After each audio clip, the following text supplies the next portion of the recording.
For this question, Lance has an interesting one regarding sequels and their place in the series. Can you do a video explaining why Home Alone 5, Bigger, Fatter, Liar, and Shock Treatment are considered sequels and how they connect to the first movie?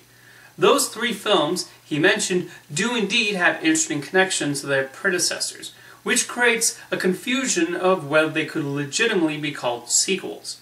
Starting with Home Alone, that's a series that's had quite a warped chronology. The first two Home Alone films were focused on Kevin McAllister, played by Macaulay Culkin. Then Home Alone 3 completely focused on a different family and a child. Continuity-wise, is absolutely no connection to the previous movies and does not acknowledge their existence.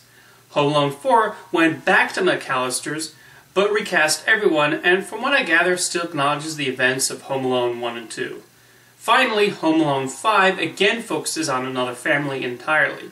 It's a franchise that I guess cannot make up its mind whether it wants to be an anthology series showing different children trying to stop bandits by themselves, or focused on the McAllister family. To Home Alone, the Holiday Heist credit, the official title does not have 5, and so it was not marketed as the next chapter in the saga. Bigger, Fatter, Liar is such an unusual case. It's pretty much a remake of Big Fat Liar, as it tells the exact same story with many of the same circumstances occurring. The new leads also have the same names. However, if you watch the bloopers, you'll see it was filmed as Big Fat Liar 2. So Universal also intended to market it as a sequel, but I guess they realized how misleading and strange that would have been and changed their minds. So yeah, Bigger, Fatter, Liar is a remake, not a sequel. Finally, we have Shock Treatment, the follow-up to the Rocky Horror Picture Show. The main connection it has to the earlier film is that it's Brad and Janet getting involved in further predicaments.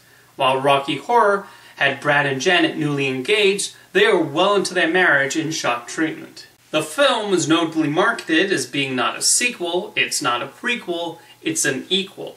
Having recently watched Shock Treatment for the first time, I do think there are enough connections to the Rocky Horror Picture Show to be considered a sequel, as the film highlights Janet's disappointment at Brad not being quite what she hoped for, following their wild adventures in the previous film. I also want to take this moment to say Shock Treatment is actually worth watching, as despite being made in 1981, the movie managed to predict a lot of the current landscape of reality television, and its satire on the price of fame is quite pointed. While it is a sequel to the Rocky Horror Picture Show, they should really not be compared, as they are quite different beasts in what Richard O'Brien set out to do. Thank you for your question, Lance, and for the rest of you, what are other kind of, sort of, but not really sequels you can think of?